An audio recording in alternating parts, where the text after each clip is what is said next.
ਅੱਜ ਜੇ ਸਿੱਖੇ ਕੰਮ ਕਰਨ, ਅੱਜ ਸਿੱਖ ਉਸ ਕੁੜੀ ਨੂੰ ਉਹਦੇ ਪਰਿਵਾਰ ਨੂੰ ਪਿਆਰ ਨਾਲ ਸਤਿਕਾਰ ਨਾਲ ਪੰਜਾਬ ਦੇ ਵਿੱਚ ਲੈ ਕੇ ਆਉਣ, ਲੈ ਬੇਟਾ ਤੇਰੇ ਲਈ ਮਕਾਨ ਆ, ਲੈ ਤੇਰੇ ਲਈ ਨੌਕਰੀ ਆ ਤੇਰੇ ਲਈ ਅਸੀਂ ਬੰਦੋਬਸਤ ਕਰਤਾ ਤੇਰੇ ਰਹਿਣ ਸਹਿਣ ਦਾ, ਉਹ ਪ੍ਰਚਾਰ ਦੀ ਕੀ ਲੋੜ ਆ? ਕਿ ਨਿਓਟਿਆਂ ਦੀ ਓਟ ਤੁਸੀਂ ਕਿਹਨੂੰ ਕਹਿੰਦੇ? ਨਿਓਟਾ ਗੁਰੂ ਨੇ ਇਹ ਥੋੜ੍ਹਾ ਕਿਹਾ ਵੀ ਸਿੱਖ ਹੀ ਨਿਓਟਾ, ਕੋਈ ਵੀ ਨਿਓਟਾ ਹੋ ਸਕਦਾ। ਉਹ ਕਹਿ ਰਹੀ ਹੈ ਤੁਸੀਂ ਮੇਰੇ ਭਰਾ ਹੋ, ਤੁਸੀਂ ਮੇਰੇ ਚਾਚੇ ਹੋ, ਤੁਸੀਂ ਮੇਰੇ ਤਾਏ ਹੋ, ਤੁਸੀਂ ਮੇਰੇ ਬਜ਼ੁਰਗ ਹੋ, ਤਾਂ ਉਸ ਦੇ ਨਾਲ 11 ਬੰਦਿਆਂ ਤੋਂ ਗੈਂਗ ਰੇਪ ਕਰਵਾਇਆ ਗਿਆ ਪਬਲਿਕਲੀ, ਔਰ ਹੁਣ ਉਹਨਾਂ ਨੂੰ ਛੱਡਿਆ ਗਿਆ। ਉਹ ਵਿਚਾਰੀ ਡਰਦੀ ਦਰ ਦੇ ਧੱਕੇ ਖਾਂਦੀ ਫਿਰਦੀ, ਉਹ ਜਿਹੜੀ ਪਈ ਆ ਘਰ ਦੇ ਵਿੱਚੋਂ। ਕੀ ਸਿੱਖਾਂ ਦਾ ਇਹ ਧਰਮ ਨਹੀਂ ਹੈ? ਉਹਨੂੰ ਇਸ ਗੱਲ ਦਾ ਅਹਿਸਾਸ ਹੋਣਾ ਚਾਹੀਦਾ ਵੀ ਜਿਹੜੇ ਸਿੱਖ ਆ ਮੇਰੇ ਭਰਾ, ਮੇਰੇ ਬਾਪ ਆ, ਉਹ ਮੇਰੇ ਉੱਤੇ ਖੜੇ ਆ, ਉਹ ਮੇਰੀ ਪਿੱਠ 'ਤੇ ਖੜੇ ਆ, ਮੇਰੇ ਕਨੀ ਕੋਈ ਉਂਗਲੀ ਨਹੀਂ ਕਰ ਸਕਦਾ। ਕਿਉਂ ਤੁਸੀਂ ਚੁੱਪ ਹੋ? ਕਿਉਂ ਨਹੀਂ ਜਥੇਦਾਰ ਨੇ ਬਿਆਨ ਦਿੱਤਾ ਉਸ 'ਤੇ? ਕਿਉਂ ਨਹੀਂ ਅਕਾਲੀ ਲੀਡਰਾਂ ਨੇ ਉਸ 'ਤੇ ਬਿਆਨ ਦਿੱਤਾ? ਕਿ ਸਿੱਖਾਂ ਦੇ ਵਿੱਚ ਪ੍ਰਚਾਰ ਦੀ ਬਹੁਤ ਕਮੀ ਹੈ। ਸਿੱਖਾਂ ਦੇ ਜਿਹੜੇ ਪ੍ਰਚਾਰਕ ਆ ਉਹ ਸਿੱਖੀ ਨੂੰ ਨਾ ਤਾਂ ਆਪ ਸਮਝਦੇ ਆ, ਨਾ ਉਸ ਨੂੰ ਵਿਚਾਰਦੇ ਆ, ਨਾ ਉਸ ਦੇ ਵਿੱਚ ਪਰਪੱਕ ਹੁੰਦੇ ਆ। ਗੁਰੂਆਂ ਦੀ ਸਭ ਤੋਂ ਵੱਡੀ ਜਿਹੜੀ ਕੀ ਗੱਲ ਸੀ ਉਹਨਾਂ ਦੇ ਵਿੱਚ ਕਿ ਉਹਨਾਂ ਦਾ ਆਚਾਰ ਬਹੁਤ ਉੱਚਾ ਸੀ। ਅੱਜ ਜਿਹੜੀ ਸਾਡੇ ਪ੍ਰਚਾਰਕ ਆ ਕਹਿੰਦੇ ਕੁਛ ਆ, ਜਿਉਣ ਉਹਨਾਂ ਦਾ ਡਿਫਰੈਂਟ ਆ। ਜਿਸ ਤਰ੍ਹਾਂ ਬਾਦਲ ਸਾਹਿਬ ਵੀ ਗੱਲ ਤਾਂ ਬਹੁਤ ਵੱਡੀ ਕਰਨਗੇ, ਲੇਕਿਨ ਉਹਨਾਂ ਦਾ ਜੀਵਨ ਡਿਫਰੈਂਟ ਹੈ। ਮਹਾਰਾਜਾ ਰਣਜੀਤ ਸਿੰਘ ਨੇ 40 ਸਾਲ ਰਾਜ ਕੀਤਾ। ਉਸ ਤੋਂ ਪਹਿਲਾਂ ਮਿਸਲਾਂ ਦਾ ਰਾਜ ਆ। ਇੱਕ ਵੀ ਕਿਸੇ ਮੁਸਲਮਾਨ ਨੂੰ ਮਜਬੂਰ ਨਹੀਂ ਕੀਤਾ ਗਿਆ ਲੈ ਭਾਈ ਤੂੰ ਹੁਣ ਆਪਣਾ ਧਰਮ ਪਰਿਵਰਤਨ ਕਰਕੇ ਸਿੱਖ ਬਣ ਜਾ, ਇਸਲਾਮ ਛੱਡ ਕੇ। ਜੇ ਤੁਸੀਂ ਆਪਣੀ ਜਿਹੜੀ ਅਰਦਾਸ ਆ ਉਸ ਨੂੰ ਸਮਰਪਿਤ ਹੋ, ਜਾਓ ਉੱਥੇ, ਜਾਓ ਉਸ ਜਗ੍ਹਾ ਦੇ ਉੱਤੇ, ਉਹਨੂੰ ਕਹੋ ਆ ਬੇਟੀ, ਆ ਮੇਰੀ ਭੈਣੇ, ਆ ਤੂੰ ਸਾਡੇ ਨਾਲ ਚੱਲ। ਜੇ ਤੈਨੂੰ ਇੱਥੇ ਇਨਸਿਕਿਉਰਿਟੀ ਫੀਲ ਹੋ ਰਹੀ ਆ ਇਹਨਾਂ ਦਰਿੰਦਿਆਂ ਤੋਂ, ਇਹਨਾਂ ਜ਼ਾਲਮਾਂ ਤੋਂ, ਇਹਨਾਂ ਦੁਸ਼ਟਾਂ ਤੋਂ, ਤੂੰ ਸਾਡੇ ਨਾਲ ਚੱਲ। ਅਸੀਂ ਤੈਨੂੰ ਮਕਾਨ ਵੀ ਦਿੰਦੇ ਹਾਂ, ਅਸੀਂ ਤੇਰੀ ਰਿਹਾਇਸ਼ ਦਾ ਵੀ ਇੰਤਜ਼ਾਮ ਕਰਦੇ ਹਾਂ, ਅਸੀਂ ਤੇਰੇ ਖਾਣ ਪੀਣ ਦਾ, ਤੇਰੇ ਬੱਚਿਆਂ ਦਾ, ਤੇਰੇ ਘਰ ਵਾਲੇ ਦਾ ਵੀ ਇੰਤਜ਼ਾਮ ਕਰ। ਉਹ ਵਿਚਾਰੀ ਡਰੀ ਫਿਰਦੀ। 5 ਕਰੋੜ ਰੁਪਏ ਦੇ ਫੁੱਲ ਤੁਸੀਂ ਉੱਤੇ ਬਰਬਾਦ ਕਰ ਦਿੱਤੇ ਦਰਬਾਰ ਸਾਹਿਬ ਦੇ ਵਿੱਚ ਸਜਾਵਟਾਂ ਕਰਕੇ। ਕੀ ਉਹ ਤੁਹਾਡਾ ਪ੍ਰਚਾਰ ਹੋਊਗਾ ਉਸ ਦੇ ਨਾਲ?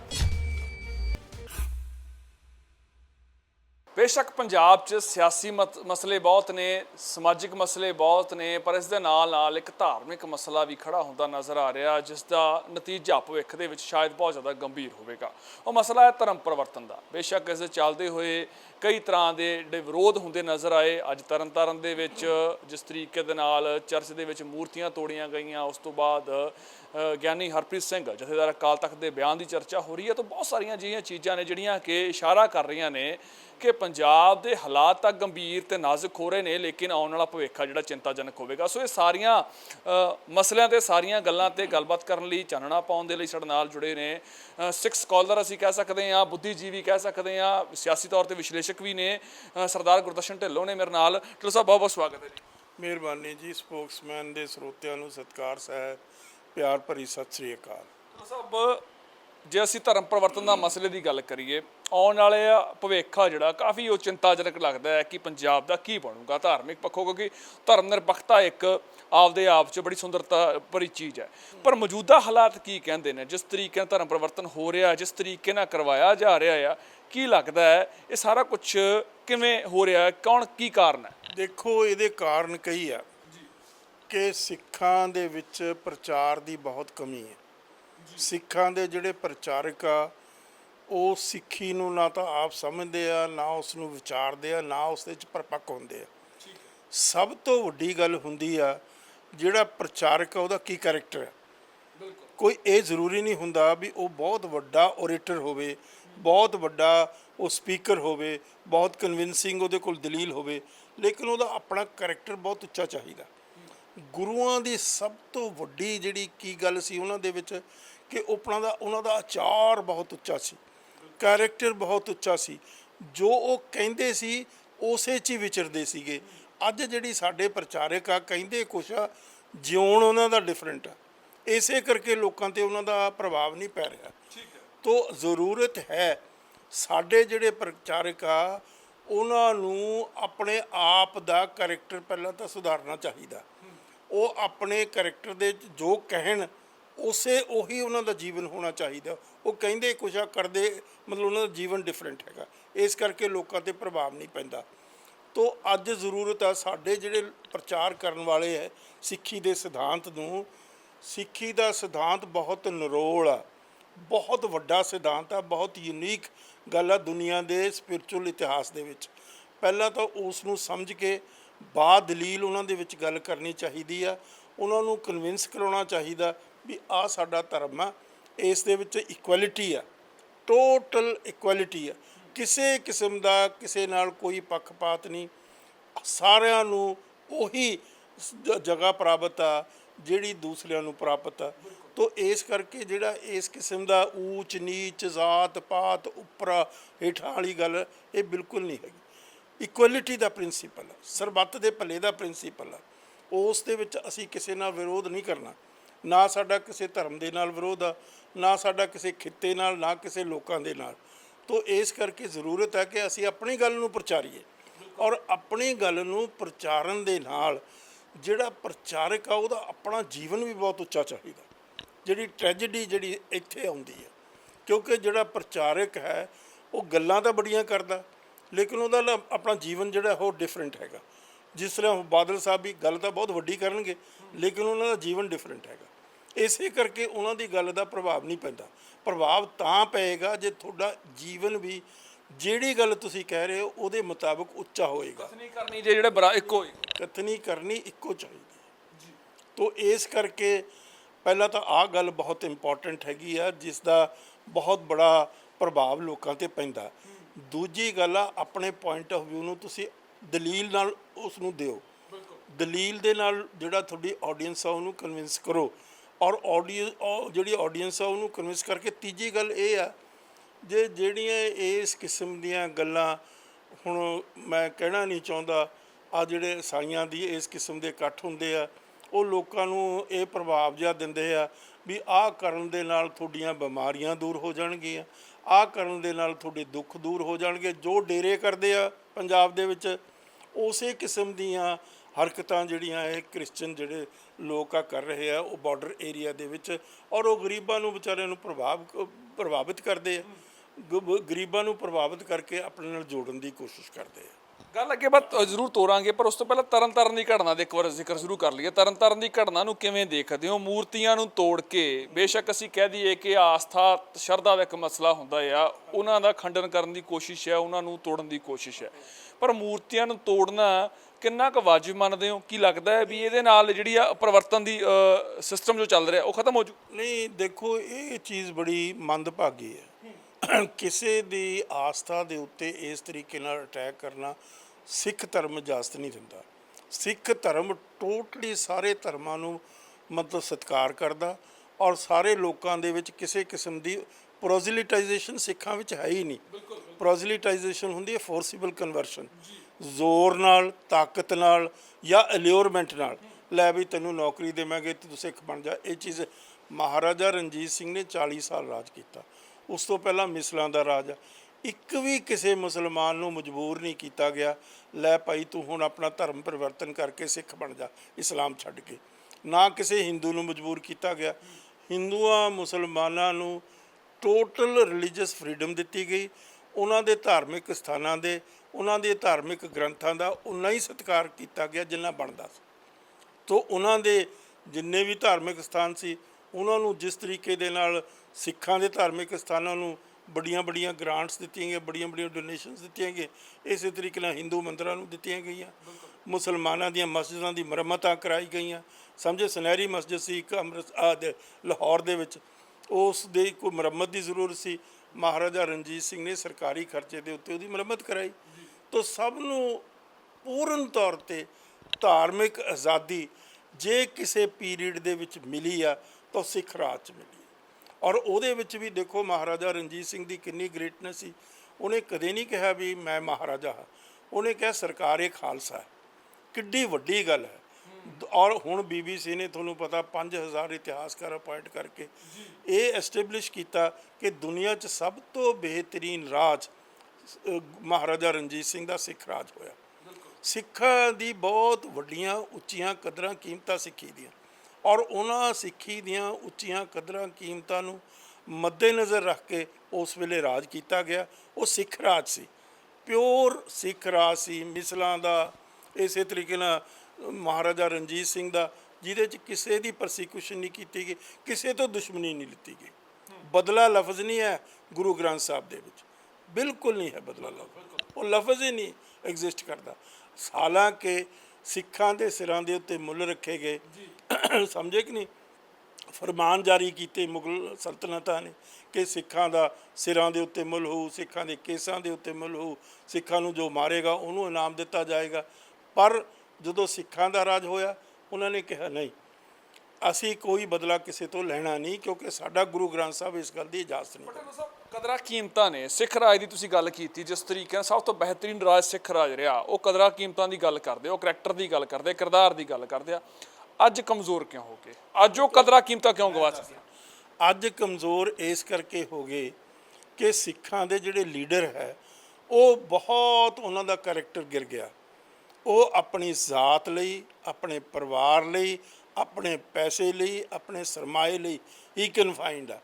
ਉਹ ਕਹੀ ਗੱਲ ਕਰਦੇ ਆ ਸਿੱਖੀ ਦੀ, ਗੱਲ ਕਰਦੇ ਆ ਸਿੱਖੀ ਦੇ ਸਿਧਾਂਤਾਂ ਦੀ, ਹਾਂ ਗੱਲ ਕਰਦੇ ਆ ਸਰਬੱਤ ਦੇ ਭਲੇ ਦੀ, ਇਸੇ ਤਰੀਕੇ ਨਾਲ ਗੱਲ ਕਰਦੇ ਆ ਸਿੱਖੀ ਇਤਿਹਾਸ ਦੀ।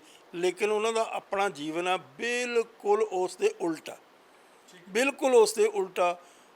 ਰਿਸ਼ਵਤਾਂ ਖਾਂਦੇ ਆ, ਕਿਸੇ ਦੇ ਭਲੇ ਦੀ ਗੱਲ ਨਹੀਂ ਕਰਦੇ, ਕਿਸੇ ਦੇ ਦੁੱਖ ਦਾਰੂ, ਕਿਸੇ ਨੂੰ ਮਤਲਬ ਦੁੱਖ ਜੇ ਕੋਈ ਤਕਲੀਫ ਆ ਉਸ ਦੀ ਮਦਦ ਨਹੀਂ ਕਰਦੇ। ਉਹ ਟੋਟਲੀ ਸਵਾਰਥੀ ਪਰਿਵਾਰਵਾਦੀ ਹੋ ਗਏ, ਪਰਿਵਾਰਵਾਦੀ ਹੋ ਗਏ ਆ। ਔਰ ਲੋਕ ਹੁਣ ਸਮਝਦੇ ਆ ਉਹਨਾਂ ਦਾ ਕਿਉਂ ਪ੍ਰਭਾਵ ਮੰਨਣਗੇ ਲੋਕ, ਇਸ ਕਿਉਂ ਪਰਿਵਾਰ ਮੰਨਣ? ਕਿਉਂਕਿ ਉਹ ਤਾਂ ਜੋ ਕਹਿੰਦੇ ਆ, ਉਹਨਾਂ ਦਾ ਜੋ ਕਹਿਣਾ ਤੇ ਕਥਨਾ, ਕਥਨੀ ਦਾ ਜ਼ਮੀਨ ਅਸਮਾਨ ਦਾ ਫਰਕ ਆ, ਉਲਟਾ ਬਿਲਕੁਲ। ਤੋ ਇਸ ਕਰਕੇ ਅੱਜ ਜ਼ਰੂਰਤ ਹੈ ਕਿ ਸਿੱਖ ਕੌਮ ਇੱਕ ਬਿਹਤਰੀਨ ਕਿਸਮ ਦੀ ਲੀਡਰਸ਼ਿਪ ਲੈ ਕੇ ਆਏ, ਜਿਸ ਕਿਸਮ ਦੀ ਲੀਡਰਸ਼ਿਪ 18ਵੀਂ ਸਦੀ ਵਿੱਚ ਸਿੱਖਾਂ ਨੇ ਦਿੱਤੀ ਹੈ। ਔਰ ਜਦੋਂ ਉਹ ਲੀਡਰਸ਼ਿਪ ਆ ਜਾਏਗੀ, ਕਿਸੇ ਪ੍ਰਚਾਰ ਦੀ ਜ਼ਰੂਰਤ ਹੀ ਨਹੀਂ ਰਹਿਣੀ। ਤੋ ਅੱਜ ਸਾਡੇ ਜਥੇਦਾਰਾਂ ਨੂੰ, ਇਸੇ ਤਰੀਕੇ ਨਾਲ ਸਾਡੇ ਹੋਰ ਜਿਹੜੇ ਲੀਡਰ ਸਾਹਿਬਾਨ ਆ, ਉਹਨਾਂ ਦਾ ਆਪਣਾ ਕੋਈ ਕਰੈਕਟਰ ਨਹੀਂ, ਉਹ ਆਪਣੇ ਕਰੈਕਟਰ ਤੋਂ ਗਿਰ ਚੁੱਕੇ। ਤੋ ਉਹ ਸਾਰੇ ਸਵਾਰਥੀ ਹੋ ਚੁੱਕੇ ਆ, ਪਰਿਵਾਰਵਾਦੀ ਹੋ ਚੁੱਕੇ ਆ, ਪੈਸੇ ਦੀ ਉਹਨਾਂ ਨੂੰ ਹੋੜ ਜ਼ਰੂਰਤ ਤੋਂ ਜ਼ਿਆਦਾ ਲੱਗੀ ਹੋਈ ਹੈ। ਤੋ ਇਸ ਕਰਕੇ ਉਹਨਾਂ ਦਾ ਪ੍ਰਭਾਵ ਪੈ ਹੀ ਨਹੀਂ ਸਕਦਾ, ਜਿੰਨਾ ਮਰਜ਼ੀ ਉਹ ਪ੍ਰਚਾਰ ਕਰਨ ਦੀ ਕੋਸ਼ਿਸ਼ ਕਰਨ, ਕਿਉਂਕਿ ਉਹਨਾਂ ਦਾ ਆਪਣਾ ਜੀਵਨ ਜੋ ਕਹਿੰਦੇ ਆ ਉਸ ਦੇ ਮੁਤਾਬਕ ਨਹੀਂ ਹੈ। ਜੋ ਕਹਿੰਦੇ ਉਸ ਮੁਤਾਬਿਕ ਨਹੀਂ ਹੈ। ਪਰ ਜਿਸ ਤਰੀਕੇ ਦੇ ਨਾਲ ਜਥੇਦਾਰ ਅਕਾਲ ਤਖਤ ਸਾਹਿਬ ਗਿਆਨੀ ਹਰਪ੍ਰੀਤ ਸਿੰਘ ਦਾ ਬਿਆਨ ਆਉਂਦਾ ਹੈ ਕਿ ਜੇਕਰ ਡਾਂਗਾ ਲੈ ਕੇ ਇਹਨਾਂ ਨੂੰ ਰੋਕੋਗੇ, ਜਿਸ ਤਰੀਕੇ ਦੀ ਘਟਨਾ ਜੋ ਹੋਈ ਹੈ ਉਸ ਤਰੀਕੇ ਦੇ ਵਤੀਰੇ ਕਰੋਗੇ, ਤਾਂ ਜਿਹੜੇ ਲੋਕ ਧਰਮ ਪਰਿਵਰਤਨ ਕਰ ਰਹੇ ਨੇ ਉਹ ਆਪਣੇ ਇਸ ਨਵੇਂ ਧਰਮ ਪ੍ਰਤੀ ਹੋਰ ਪੱਕੇ ਹੋ ਜਾਣਗੇ। ਤੁਹਾਨੂੰ ਕੀ ਲੱਗਦਾ ਹੈ ਵੀ ਤਰੀਕਾ ਫਿਰ ਕੀ ਹੋ ਸਕਦਾ? ਤਰੀਕਾ ਤਾਂ ਆਹੀ ਆ, ਤਰੀਕਾ ਤਾਂ ਆਹੀ ਆ। ਪਹਿਲਾਂ ਤਾਂ ਆਪਣਾ ਕਰੈਕਟਰ ਤੁਸੀਂ ਠੀਕ ਕਰੋ, ਸਾਰੇ ਲੀਡਰ ਜਥੇਦਾਰ ਸਾਰੇ ਆਪਣਾ ਕਰੈਕਟਰ ਠੀਕ ਕਰਨ, ਝੂਠ ਨਾ ਬੋਲਣ ਪਬਲਿਕਲੀ, ਔਰ ਸੱਚਾ ਸੁੱਚਾ ਜੀਵਨ ਉਹ ਲੈ ਕੇ ਆਉਣ ਲੋਕਾਂ ਦੇ ਸਾਹਮਣੇ ਵੀ ਆਹ ਸਾਡਾ ਸੱਚਾ ਸੁੱਚਾ ਸਿੱਧਾ ਸਾਦਾ ਸਾਦਗੀ ਵਾਲਾ ਜੀਵਨ ਹੈ, ਗੁਰੂ ਨੂੰ ਸਮਰਪਿਤ ਆ ਸੀ, ਪੰਥ ਨੂੰ ਸਮਰਪਿਤ ਆ ਸੀ। ਤਾਂ ਆਪੇ ਲੋਕ ਪਹਿਚਾਨ ਲੈਣਗੇ। ਕਿਉਂ ਲੋਕ ਬਿਆਨਾਂ ਦਾ ਕੋਈ ਬਹੁਤਾ ਅਸਰ ਨਹੀਂ ਹੁੰਦਾ, ਸਾਰੇ ਨਹੀਂ ਮੰਨਦੇ, ਕਿਸੇ ਦਾ ਹੋ ਹੀ ਨਹੀਂ ਸਕਦਾ। ਜੋ ਤੁਹਾਡਾ ਕਿਰਦਾਰ ਹੀ ਗਿਰ ਚੁੱਕਿਆ, ਤੁਹਾਡਾ ਜੀਵਨ ਹੀ ਗਿਰ ਚੁੱਕਿਆ। ਸਭ ਤੋਂ ਵੱਡਾ ਜਿਹੜਾ ਪ੍ਰਚਾਰ ਆ ਉਹ ਪ੍ਰਚਾਰਕ ਦਾ ਆਪਣਾ ਜੀਵਨ ਹੈ। ਹਾਂ, ਤੋ ਗੁਰੂ ਨਾਨਕ ਮਹਾਰਾਜ ਦੀ ਗੱਲ ਕਿਉਂ ਲੋਕਾਂ ਨੇ ਸੁਣੀ? ਕਿਉਂ ਸੁਣੀ? ਗੁਰੂ ਨਾਨਕ ਦੇ ਕੋਲ ਜੋ ਸਰਮਾਇਆ ਪਿਓ ਨੇ ਦਿੱਤਾ, ਵਪਾਰ ਕਰ ਲਾ, ਸਮਝੇ ਕਿ ਨਹੀਂ? ਉਹ ਸਾਰੇ ਦਾ ਸਾਰਾ ਕਿਹਨੂੰ ਦੇ ਦਿੱਤਾ?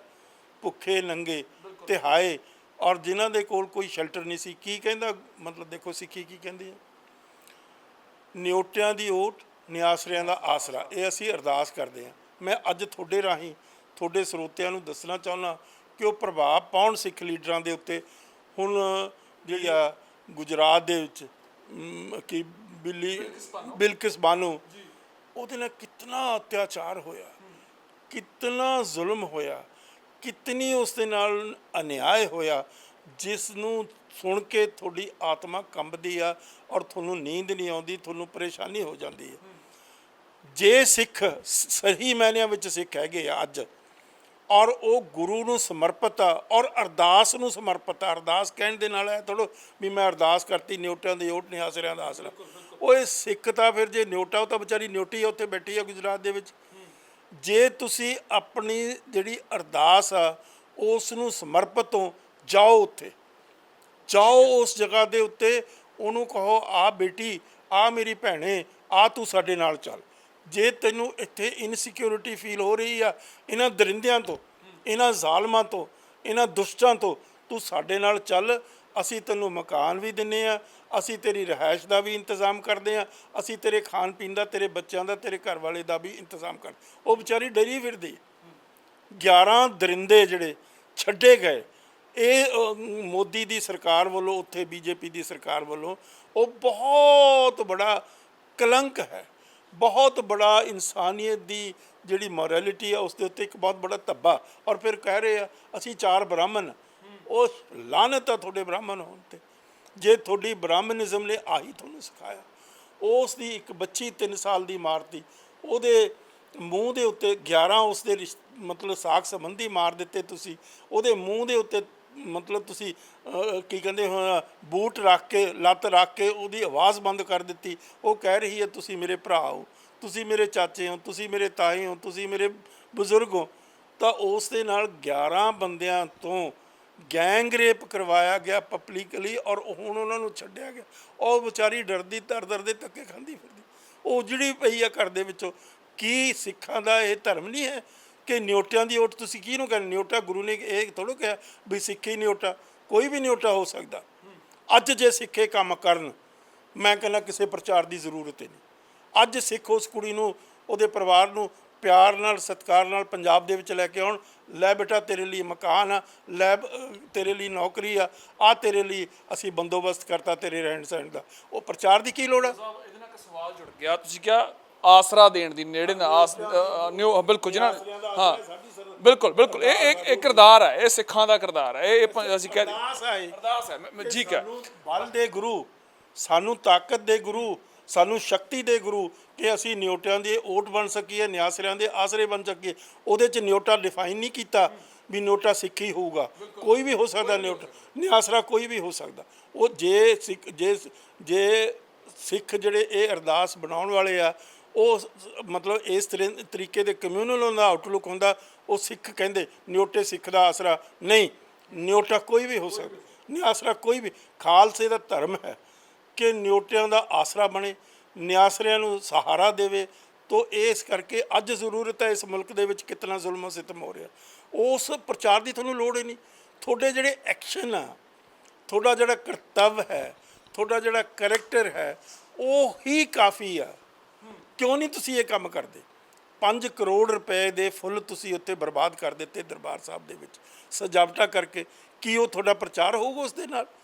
ਤੁਸੀਂ ਉਹ ਵੀ ਜਿਹੜੀਆਂ ਚੀਜ਼ਾਂ ਤੋਂ ਰੋਕਿਆ ਗਿਆ ਸੀ ਉਹ ਦੁਬਾਰਾ ਉਹ ਚੀਜ਼ਾਂ ਹੋ ਰਹੀਆਂ। ਮੈਂ ਉਹੀ ਤਾਂ ਕਹਿ ਰਿਹਾ, ਜਿਹੜੀ ਸਿੰਪਲਿਸਿਟੀ ਸੀ ਉਸ ਨੂੰ ਤੁਸੀਂ, ਗੁਰੂ ਨੇ ਫੁੱਲ ਥੋੜ੍ਹਾ ਬਰਸਾਏ ਆ। ਗੁਰੂ ਨੂੰ ਤਾਂ 20 ਰੁਪਏ ਦਿੱਤੇ ਉਸ ਵੇਲੇ, ਅੱਜ ਦੇ ਪਤਾ ਨਹੀਂ ਕਿੰਨੇ ਕਰੋੜ ਹੋਣਗੇ। ਉਹਨੇ ਤਾਂ ਗਰੀਬਾਂ ਨੂੰ ਦੇਤੇ, ਨਿਹੱਥਿਆਂ ਨੂੰ ਦੇਤੇ, ਬਿਆਸਰਿਆਂ ਨੂੰ ਦੇਤੇ, ਭੁੱਖਿਆਂ ਨੂੰ ਦੇਤੇ, ਨੰਗਿਆਂ ਨੂੰ ਦੇ ਦਿੱਤੇ। ਜਿਹੜੇ ਬਾਕੀ ਬਚੇ ਉਹ ਵੀ ਗੁਰੂ ਨੇ ਕਿਹਾ ਤੁਸੀਂ ਲਾ ਲਓ।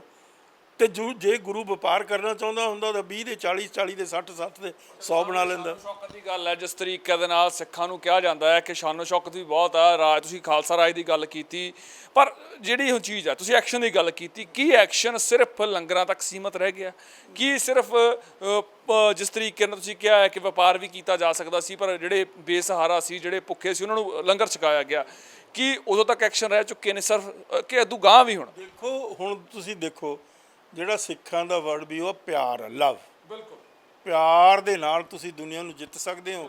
ਗੁਰੂਆਂ ਨੇ ਕੋਈ ਕਿਸੇ ਕਿਸਮ ਦੀ ਤਲਵਾਰ ਨਹੀਂ ਚਲਾਈ ਸਿੱਖ ਬਣਾਉਣ ਲਈ, ਕੋਈ ਤਸ਼ੱਦਦ ਨਹੀਂ ਕੀਤਾ ਸਿੱਖ ਬਣਾਉਣ ਲਈ, ਕੋਈ ਕਿਸੇ ਨੂੰ ਅਲਿਓਰਮੈਂਟ ਨਹੀਂ ਦਿੱਤੀ ਲੈ ਵੀ ਤੈਨੂੰ ਨੌਕਰੀ ਦੇ ਦਾਂਗੇ, ਤੈਨੂੰ ਇੰਨੇ ਪੈਸੇ ਦਿੰਨੇ ਆ, ਤੈਨੂੰ ਆਹ ਦਿੰਨੇ ਆ, ਉਹ ਦਿੰਨੇ, ਅਹੁਦੇ ਦਿੰਨੇ। ਸਿੱਖਾਂ ਨੇ ਪਿਆਰ ਨਾਲ ਦੁਨੀਆ ਦੇ ਦਿਲ ਜਿੱਤੇ। ਜਿਹੜਾ ਪਰਿਵਰਤਨ ਕੀਤਾ, ਸਿੱਖਾਂ ਨੇ ਪਿਆਰ ਦੇ ਨਾਲ ਪਰਿਵਰਤਨ ਕੀਤਾ।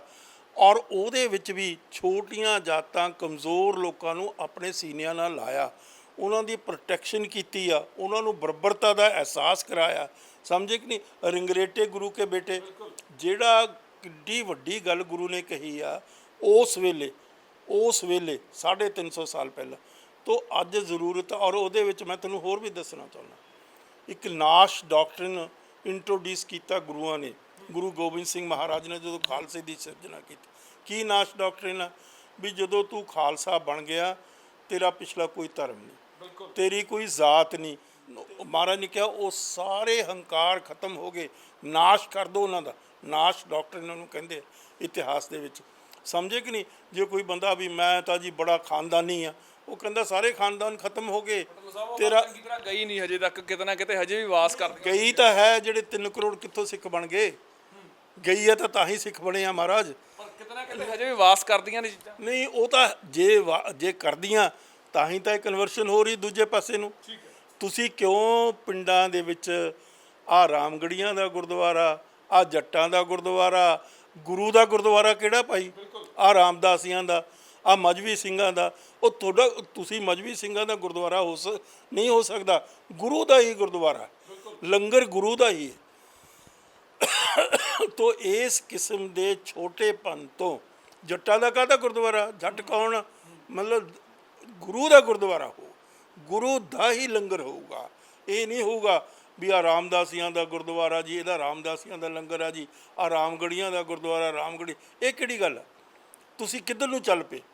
ਜੋ ਗੁਰੂ ਨੇ ਸੰਦੇਸ਼ ਦਿੱਤਾ ਤੁਹਾਨੂੰ, ਜੋ ਗੁਰੂ ਨੇ ਸਿੱਖਿਆ ਦਿੱਤੀ ਤੁਹਾਨੂੰ, ਉਹਨੂੰ ਛੱਡ ਕੇ ਤੁਸੀਂ ਦੂਜੇ ਪਾਸੇ ਨੂੰ ਚੱਲ ਪਏ। ਕਿਆ ਇਹ ਜਾ ਰਿਹਾ ਜਿਹੜੇ ਦੂਜੇ ਪਾਸੇ ਜਾ ਰਹੇ ਉਹਨਾਂ ਲਈ ਸ਼ਬਦ ਵਰਤਿਆ ਗਿਆ ਕਿ ਜਾਂ ਤਾਂ ਉਹ ਮਾਨਸਿਕ ਰੋਗੀ ਨੇ, ਜਾਂ ਫਿਰ ਉਹ ਕੁਝ ਕੁ ਲੋਭੀ ਇਨਸਾਨ ਨੇ ਜਿਹੜੇ ਇਸ ਵਰਗ ਦੇ ਵਿੱਚ ਕਦੇ ਡੇਰਾਵਾਦ ਚਲੇ ਜਾਂਦੇ ਆ, ਕਦੇ ਕਿਸੇ ਧਰਮ ਦੇ ਪੱਕੇ ਨਹੀਂ ਹੁੰਦੇ, ਉਹ ਕਦੇ ਕਿਹਦੇ ਵੱਲ ਚਲੇ ਜਾਂਦੇ, ਕਦੇ ਕਿਹਦੇ ਵੱਲ ਚਲੇ ਜਾਂਦੇ। ਤੁਸੀਂ ਮਤਲਬ ਇਸ ਨਾਲ ਸਬਬ ਰੱਖਦੇ ਹੋ, ਇਸ ਗੱਲ ਨਾਲ ਤੁਸੀਂ ਮੰਨਦੇ ਹੋ ਵਾਕਈ ਵੀ ਇਹ ਮਾਨਸਿਕ ਰੋਗੀ ਜਾਂ ਲੋਭੀ? ਮੈਨੂੰ ਨਹੀਂ ਪਤਾ ਮਾਨਸਿਕ ਆ ਜਾਂ ਰੋਗੀ ਆ ਕੀ। ਉਹਨਾਂ ਦੀ ਪਰਪੱਕਤਾ ਗੁਰੂ ਦੇ ਨਾਲ ਨਹੀਂ ਹੈ। ਉਹ ਸਿਰਫ ਤੇ ਸਿਰਫ ਗੁਰੂ ਗ੍ਰੰਥ ਸਾਹਿਬ ਦੇ ਲੜ ਲੱਗਣ, ਗੁਰੂ ਗ੍ਰੰਥ ਸਾਹਿਬ ਦੇ ਸਿਧਾਂਤ ਨੂੰ ਆਪਣੇ ਜੀਵਨ 'ਚ ਢਾਲਣਾ। ਇਹ ਲਿਵਿੰਗ ਮਤਲਬ ਕਾਰਪੋਰੇਟ ਸਿਸਟਮ ਹੈ ਜਿਸ ਦੇ ਵਿੱਚ ਤੁਸੀਂ ਆਪਣੇ ਜੀਵਨ 'ਚ ਉਸ ਨੂੰ ਮਤਲਬ ਵੇ ਆਫ ਲਾਈਫ ਆ ਤੁਹਾਡਾ। ਤੋ ਸਿੱਖੀ ਦੇ ਵਿੱਚ ਸਿਰਫ ਇਹੀ ਨਹੀਂ ਵੀ ਇਹ ਸਿਧਾਂਤ ਆ, ਇਹ ਪ੍ਰਚਾਰ ਆ, ਲੋ ਸਿੱਖੀ ਇੱਕ ਲਿਵਿੰਗ ਮਤਲਬ ਮੈਥਡ ਹੈ।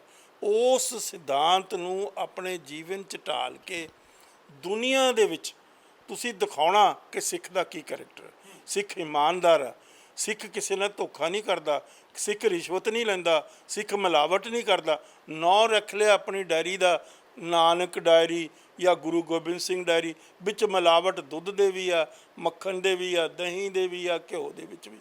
ਇਹ ਕੀ ਗੱਲ ਹੈ? ਕਿਰਦਾਰ 'ਚ ਮਿਲਾਵਟ ਆ। ਹਾਂ, ਮਿਲਾਵਟ ਮਤਲਬ ਉਸ ਸਿਧਾਂਤ ਦੇ ਵਿੱਚ ਤੁਸੀਂ ਮਿਲਾਵਟ ਕਰਦੇ। ਤੋ ਜੇ ਉਹ ਗੁਰੂ ਦੇ ਨਾਂ ਦੇ ਉੱਤੇ ਡੈਰੀ ਆ, ਗੁਰੂ ਦੇ ਨਾਂ ਦੇ ਉੱਤੇ ਦੁਕਾਨ ਆ, ਗੁਰੂ ਦੇ ਨਾਂ ਦੇ ਉੱਤੇ ਵਪਾਰ ਆ, ਟ੍ਰੇਡ ਆ, ਉਹ ਹੋਣਾ ਚਾਹੀਦਾ ਵੀ ਕਮਾਲ ਆ। ਉਹਦੇ 'ਤੇ ਮੈਂ ਦਾਅਵੇ ਨਾਲ ਕਹਿਣਾ ਨੌਨ ਸਿੱਖ ਜਿਹੜੇ ਸਾਰੇ ਉੱਥੇ ਹੀ ਜਾਣਗੇ, ਕਿਉਂਕਿ ਉਹਨਾਂ ਨੂੰ ਸਾਫ਼ ਸੁਥਰੀ ਚੀਜ਼ ਮਿਲੇਗੀ। ਜਦੋਂ ਤੁਸੀਂ ਨਾਂ ਨੂੰ ਐਕਸਪਲੋਇਟ ਕਰਨ ਲੱਗ ਗਏ, ਸਮਝੇ ਕਿ ਨਹੀਂ? ਉਹਦੇ ਵਿੱਚ ਅਗਲਾ ਕਹਿੰਦਾ ਇਹ ਤਾਂ ਮਿਲਾਵਟ ਆ ਯਾਰ, ਨਾਨਕ ਡੈਰੀ 'ਤੇ ਨਾ ਜਾਏ, ਇਹ ਤਾਂ ਦੁੱਧ ਦੇ ਵਿੱਚ ਪਾਣੀ ਪਾ ਕੇ ਵੇਚਦਾ ਜਾਂ ਹੋਰ ਐਲੀਮੈਂਟ ਪਾ ਕੇ ਵੇਚਦਾ, ਸਮਝੇ ਕਿ ਨਹੀਂ? ਤੋ ਜ਼ਰੂਰਤ ਹੈ purity of character the, purity of thought the, purity of action the, purity of living the. Living corporate ਗੁਰੂ ਹੋਣਾ ਚਾਹੀਦਾ ਤੁਹਾਡਾ। ਔਰ ਗੁਰੂ ਤੇ ਸਿੱਖ ਜਿਹੜਾ ਹੈਗਾ ਉਹ ਇੱਕੋ ਹੀ ਹੈ। ਜੇ ਗੁਰੂ ਦੇ ਸਿਧਾਂਤ ਦੇ ਉੱਤੇ ਸਿੱਖ ਪਰਪੱਕ ਹੋ ਗਿਆ ਤੇ ਗੁਰੂ ਤੇ ਸਿੱਖ ਇੱਕੋ ਕਿਵੇਂ ਹੋ ਗਿਆ? ਗੁਰੂ ਅੰਗਦ ਦੇ ਮਹਾਰਾਜ ਸਮਝੇ ਕਿ ਨਹੀਂ?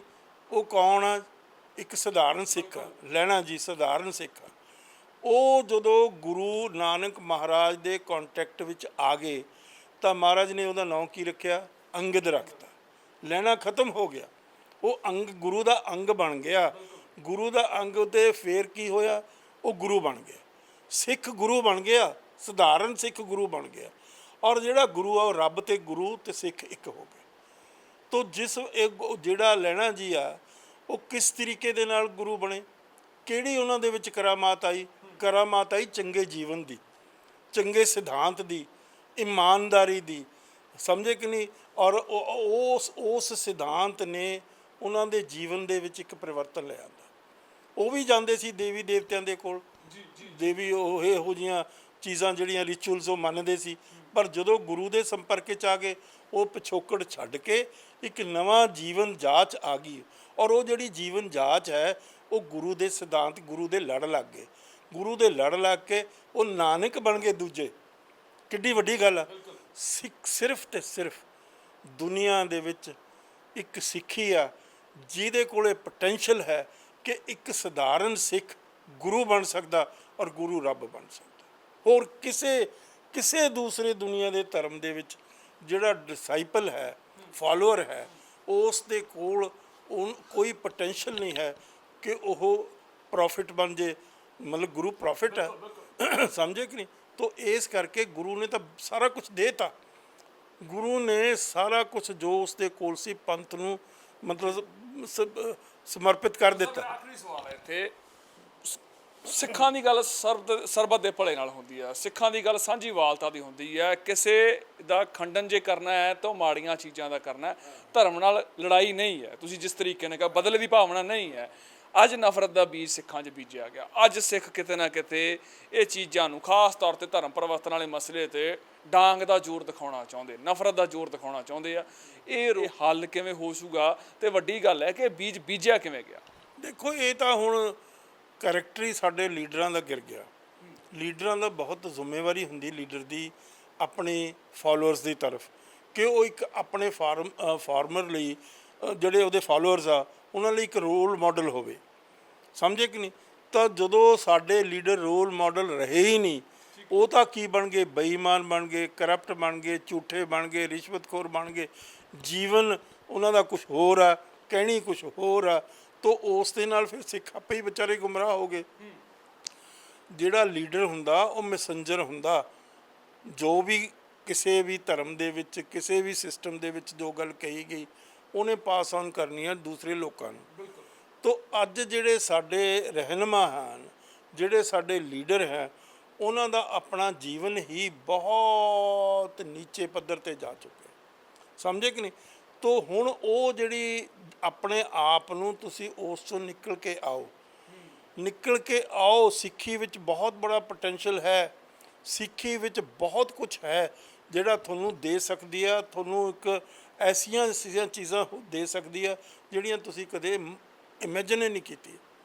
ਤੋ ਅੱਜ ਜ਼ਰੂਰਤ ਹੈ ਕਿ ਸਿੱਖ ਗੁਰੂ ਨੂੰ ਸਮਰਪਿਤ ਹੋ ਜਾਣ। ਸ਼੍ਰੀ ਗੁਰੂ ਗ੍ਰੰਥ ਸਾਹਿਬ ਤੁਹਾਨੂੰ ਦੇ ਗਏ, ਲਿਵਿੰਗ ਕਾਰਪੋਰੇਟ ਗੁਰੂ ਦੇ ਦਿੱਤਾ। ਗੁਰੂ ਨੇ ਤਾਂ ਆਪਣੇ ਕੋਲ ਕੁਝ ਰੱਖਿਆ ਨਹੀਂ। ਗੁਰੂ ਨੇ ਤਾਂ ਆਪਣੇ ਪਰਿਵਾਰਾਂ ਨੂੰ ਮਤਲਬ ਕੌਮ ਦੇ ਲਈ, ਸਿੱਖੀ ਦੇ ਲਈ, ਸਿੱਖ ਸਿਧਾਂਤ ਦੇ ਲਈ ਸ਼ਹਾਦਤਾਂ ਦੇ ਦਿੱਤੀਆਂ ਆਪਣੇ ਪਰਿਵਾਰਾਂ ਨੇ। ਕਿਸ ਤਰੀਕੇ ਨਾਲ ਗੁਰੂ ਹਰਗੋਬਿੰਦ ਸਾਹਿਬ ਨੇ ਆਪਣੇ ਪੋਤੇ ਨੂੰ ਪੰਥ ਵਿੱਚੋਂ ਛੇਕਿਆ। ਗੁਰੂ ਹਰ ਰਾਏ ਸਾਹਿਬ ਨੇ ਰਾਮ ਰਾਏ, ਜਿਹੜਾ ਉਹਨਾਂ ਦਾ ਆਪਣਾ ਬੇਟਾ ਸੀ ਵੱਡਾ, ਉਸ ਨੂੰ ਪੰਥ ਲਈ ਮਤਲਬ ਕੁਰਬਾਨ ਕਰ ਦਿੱਤਾ, ਉਹਨਾਂ ਨੂੰ ਪੰਥ 'ਚੋਂ ਛੇਕ ਦਿੱਤਾ। ਕਿੱਡੀ ਵੱਡੀ ਗੱਲ ਆ। ਤੁਸੀਂ ਆਪਣਾ ਪਰਿਵਾਰ ਹੀ ਪੰਥ ਲਈ ਮਤਲਬ ਪੰਥ ਨੂੰ ਕੁਰਬਾਨ ਕਰਕੇ ਆਪਣਾ ਪਰਿਵਾਰ ਪਾਲ ਲਿਆ। ਇਹ ਕਿਵੇਂ ਹੋਊਗੀ ਗੱਲ? ਕਿੱਥੇ ਜਾਊਗੀ ਗੱਲ? ਲੋਕ ਅੰਨੇ ਥੋੜ੍ਹੋ ਆ। ਲੋਕਾਂ ਦੇ ਦਿਮਾਗ ਚੱਲਦੇ ਆ, ਸੋਚਦੇ ਆ, ਵਿਚਾਰਦੇ। ਅੱਜ ਤੁਸੀਂ ਭਟਕਦੇ ਫਿਰਦੇ ਹੋ। ਮੈਂ ਬਾਦਲ ਪਰਿਵਾਰ ਦੀ ਗੱਲ ਕਰ ਰਿਹਾ, ਹੋਰ ਸਿੱਖਾਂ ਲੀਡਰਾਂ ਦੀ ਗੱਲ ਕਰ ਰਿਹਾ, ਆ ਜਥੇਦਾਰਾਂ ਦੀ ਗੱਲ ਕਰ। ਝੂਠੇ ਜਥੇਦਾਰ, ਰਿਸ਼ਵਤਖੋਰ ਜਥੇਦਾਰ, ਥੋੜ੍ਹੇ ਪੈਸੇ ਲਈ ਵਿਕਦੇ ਜਥੇਦਾਰ। ਸਮਝੇ ਕਿ ਨਹੀਂ। ਤੋ ਜਦੋਂ ਤੁਹਾਡਾ ਇਹ ਕਿਰਦਾਰ ਆ, ਤੁਹਾਡਾ ਪ੍ਰਚਾਰ ਕਿਵੇਂ ਹੋ ਸਕਦਾ? ਨਹੀਂ ਹੋ ਸਕਦਾ, ਬਿਲਕੁਲ ਨਹੀਂ ਹੋ ਸਕਦਾ। ਤੋ ਇਸ ਕਰਕੇ ਜ਼ਰੂਰਤ ਹੈ ਅਸੀਂ ਇਸ ਕਿਸਮ ਦੇ ਆਪਣੇ ਲੀਡਰ ਲੈ ਕੇ ਆਈਏ ਅੱਗੇ। ਪਹਿਲਾਂ ਉਹਨਾਂ ਦਾ ਕਿਰਦਾਰ ਹੋਵੇ, ਪਹਿਲਾਂ ਉਹਨਾਂ ਦਾ ਜੀਵਨ ਸੱਚਾ ਸੁੱਚਾ ਹੋਵੇ, ਫਿਰ ਪ੍ਰਚਾਰ ਦੀ ਗੱਲ ਹੋਏਗੀ। ਲੇਕਿਨ ਹੋ ਕੀ ਉਲਟਾ ਰਿਹਾ। ਪਹਿਲਾਂ ਤੁਸੀਂ ਪ੍ਰਚਾਰ ਕਰਦੇ ਹੋ, ਜੀਵਨ ਤੁਹਾਡਾ ਗਰਕਿਆ ਹੋਇਆ। ਸਮਝੇ ਕਿ ਨਹੀਂ। ਹੁਣ ਤੁਸੀਂ ਪਹਿਰੇ ਨਹੀਂ ਦਿੰਦੇ। ਜਿਸ ਕਿਸਮ ਦਾ ਜ਼ੁਲਮੋ ਸਿਤਮ ਲਤੜੇ ਹੋਏ ਸਮਾਜ ਨਾਲ ਇਸ ਮੁਲਕ 'ਚ ਹੋ ਰਿਹਾ, ਤੁਹਾਡੀ ਇੱਕ ਬਹੁਤ ਵੱਡੀ ਜ਼ਿੰਮੇਵਾਰੀ ਹੈ। ਐਸੇ ਤਰੀਕੇ ਨਾਲ ਹੁਣ ਦੇਖੋ ਕੋਵਿਡ ਆਇਆ, ਸਿੱਖਾਂ ਨੇ ਚੰਗੇ ਕੰਮ ਕੀਤੇ, ਸਾਰਿਆਂ ਨੇ ਸਰਾਹਨਾ ਕੀਤੀ। ਅੱਜ ਉਹ ਜਿਹੜੀ ਕੁੜੀ ਆ ਬਾਨੋ, ਉਹਦੇ ਹੱਕ ਵਿੱਚ ਖੜਾ ਹੋਣਾ ਚਾਹੀਦਾ। ਉਹਨੂੰ ਇਸ ਗੱਲ ਦਾ ਅਹਿਸਾਸ ਹੋਣਾ ਚਾਹੀਦਾ ਵੀ ਜਿਹੜੇ ਸਿੱਖ ਆ, ਮੇਰੇ ਭਰਾ, ਮੇਰੇ ਬਾਪ ਆ, ਉਹ ਮੇਰੇ ਉੱਤੇ ਖੜੇ ਆ, ਉਹ ਮੇਰੀ ਪਿੱਠ 'ਤੇ ਖੜੇ ਆ, ਮੇਰੇ ਕਨੀ ਕੋਈ ਉਂਗਲੀ ਨਹੀਂ ਕਰ ਸਕਦਾ। ਕਿਉਂ ਤੁਸੀਂ ਚੁੱਪ ਹੋ? ਕਿਉਂ ਨਹੀਂ ਜਥੇਦਾਰ ਨੇ ਬਿਆਨ ਦਿੱਤਾ ਉਸ 'ਤੇ? ਕਿਉਂ ਨਹੀਂ ਅਕਾਲੀ ਲੀਡਰਾਂ ਨੇ ਉਸ 'ਤੇ ਬਿਆਨ ਦਿੱਤਾ? ਆ ਖਸਮ ਨੂੰ ਖਾਣੀ ਆਮ ਪਾਰਟੀ ਆ, ਇਹ ਬੋਲਦੇ ਵੀ ਨਹੀਂ, ਮੂੰਹ ਨਹੀਂ ਖੋਲ੍ਹਦੇ ਉਸ ਗੱਲ ਤੇ। ਉਹ ਬੜੇ ਅਸੀਂ ਆਮ ਪਾਰਟੀਆਂ, ਅਸੀਂ ਬੜੇ ਅਸੂਲਾਂ ਦੀ ਪਾਰਟੀਆਂ, ਤੁਹਾਡਾ ਮੂੰਹ ਬੰਦ ਹੋ ਗਿਆ, ਸੁਣਤਾ ਗਿਆ। ਕਿੱਡਾ ਬੜਾ ਜ਼ੁਲਮ ਹੋਇਆ, ਕਿੱਡਾ ਬੜਾ ਅਤਿਆਚਾਰ ਹੋਇਆ, ਕਿਤਨੀ ਉਸ ਕੁੜੀ ਦੇ ਨਾਲ ਜ਼ਾਤੀ ਹੋਈ ਆ, ਤੁਹਾਡਾ ਮੂੰਹ ਬੰਦਿਆ ਹੋਇਆ ਵਾ। ਕਿਹੜੀ ਤੁਸੀਂ ਆਮ ਪਾਰਟੀ ਹੋ? ਤੋ ਇਹ ਗੱਲ ਦੀ ਜ਼ਰੂਰਤ ਸਿੱਖਾਂ ਨੂੰ ਕਰਨੀ ਚਾਹੀਦੀ। ਸਿੱਖਾਂ ਦਾ ਫਰਜ਼ ਆ, ਸਿੱਖਾਂ ਨੂੰ ਸਿਧਾਂਤ ਦਿੱਤਾ ਨਿਓਟਿਆਂ ਦੀ ਓਟ। ਅਰਦਾਸ ਕਾਹਦੀ ਕਰਦੇ ਹੋ ਤੁਸੀਂ? ਤੁਹਾਡੀ ਝੂਠੀ ਅਰਦਾਸ ਆ। ਜੇ ਤੁਸੀਂ ਉਸ ਕੁੜੀ ਦੀ ਮਦਦ ਨਹੀਂ ਕਰਦੇ, ਉਸ ਪਰਿਵਾਰ ਦੀ ਹੈਲਪ ਨਹੀਂ ਕਰਦੇ, ਤਾਂ ਅਰਦਾਸ ਤੁਹਾਡੀ ਲੱਗ ਹੀ ਨਹੀਂ ਸਕਦੀ, ਗੁਰੂ ਨੂੰ ਪ੍ਰਵਾਨ ਨਹੀਂ ਹੋ ਸਕਦੀ। ਕਿਉਂ ਨਹੀਂ ਹੋ ਸਕਦੀ? ਕਿਉਂਕਿ ਜ਼ੁਲਮ ਇਤਨਾ ਹੋਇਆ ਉਸ ਕੁੜੀ ਦੇ ਨਾਲ, ਔਰ ਤੁਸੀਂ ਅਰਦਾਸ ਕਰਤੀ, ਮੂੰਹ 'ਚ ਜ਼ੁਬਾਨ ਕੱਢ ਦਿੱਤੀ, ਉਹਦਾ ਕੀ ਅਸਰ ਹੋਊਗਾ? ਤੁਹਾਡੇ ਮਨ 'ਤੇ ਵੀ ਨਹੀਂ ਉਸ ਦਾ ਅਸਰ ਹੋਣਾ, ਸਮਝੇ ਕਿ ਨਹੀਂ? ਲੋਕਾਂ 'ਤੇ ਵੀ ਤੁਹਾਡਾ ਪ੍ਰਭਾਵ ਨਹੀਂ ਪੈਣਾ। ਨਿਓਟਾਂ ਦੀ ਓਟ, ਨਿਆਸਰਾਂ ਦਾ ਆਸਰਾ ਕਿਉਂ ਕਹਿੰਦੇ ਹੋ? ਜੇ ਕਹਿੰਦੇ ਹੋ ਉਹਨੂੰ ਪੂਰਾ ਕਰੋ, ਉਹਨੂੰ ਢਾਲੋ ਜੀਵਨ ਦੇ ਵਿੱਚ। ਅਤੇ ਜੇ ਅੱਜ ਇਹ ਸਿੱਖ ਕਰ ਦੇਣ, ਮੈਂ ਤੁਹਾਡੇ ਰਾਹੀਂ ਅਪੀਲ ਕਰਦਾ, ਜਥੇਦਾਰਾਂ ਨੂੰ ਵੀ ਅਪੀਲ ਕਰਦਾ, ਲੀਡਰਸ਼ਿਪ ਜੇ ਹੈ ਕੋਈ, ਅਬਲਾ ਹੈ ਨਹੀਂ, ਉਹਨਾਂ ਨੂੰ ਵੀ ਅਪੀਲ ਕਰਦਾ, ਜਾਂ ਪੰਥ ਦਰਦੀਆਂ ਨੂੰ ਅਪੀਲ ਕਰਦਾ ਕਿ ਉਸ ਕੁੜੀ ਦੇ ਪਿੱਠ ਦੇ ਉੱਤੇ ਹੱਥ ਦਿਓ, ਉਸ ਨੂੰ ਇਸ ਗੱਲ ਦਾ ਅਹਿਸਾਸ ਕਰਾਓ ਕਿ ਸਿੱਖ ਕੌਮ ਤੇਰੀ ਪਿੱਠ 'ਤੇ ਖੜੀ ਆ, ਤੈਨੂੰ ਕੋਈ ਦੁੱਖ ਨਹੀਂ ਹੋਏਗਾ, ਤੈਨੂੰ ਕੋਈ ਤਕਲੀਫ ਨਹੀਂ ਹੋਏ, ਤੇਰਾ ਟੱਬਰ ਪਿਆਰ ਸਤਿਕਾਰ ਨਾਲ ਅਸੀਂ ਪੰਜਾਬ ਦੇ ਵਿੱਚ ਲੈ ਕੇ ਵਸਾਵਾਂਗੇ, ਔਰ ਦੁਨੀਆ ਨੂੰ ਦਿਖਾਵਾਂਗੇ ਕਿ ਜਿਹੜੀ ਸਾਡੀ ਅਰਦਾਸ ਆ ਉਸ ਦੇ ਉੱਤੇ ਅਸੀਂ ਪਰਪੱਕ ਆ। ਸੋ ਬਿਲਕੁਲ ਇਹ ਜਿਹੜਾ ਵੇਲਾ ਹੈ ਉਹ ਸਮਝਣ ਦਾ ਹੈ, ਸੋਝੀ ਦਾ ਵੇਲਾ ਹੈ, ਸੋਚਣ ਦਾ ਵੇਲਾ, ਸੁਹਿਰਦ ਹੋਣ ਦਾ ਵੇਲਾ ਹੈ। ਹੁਣ ਦੇਖਣਾ ਇਹ ਹੈ ਕਿ ਇਸ ਵੇਲੇ ਨੂੰ ਸੰਭਾਲਿਆ ਕਿਵੇਂ ਜਾਂਦਾ ਆ, ਤੇ ਜੇਕਰ ਵਰਤਮਾਨ ਸਾਂਭਿਆ ਗਿਆ ਤਾਂ ਭਵਿੱਖ ਦੇ ਨਤੀਜੇ ਕਿੰਨੇ ਕੁ ਸਾਰਥਕ ਹੋਣਗੇ। ਮੈਂ ਸੁਰਖਾਬ ਆਪਣੇ ਸਹਿਯੋਗੀ ਅਮਨ ਦੇ ਨਾਲ, ਰੋਜ਼ਾਨਾ ਸਪੋਕਸਮੈਨ, ਚੰਡੀਗੜ੍ਹ।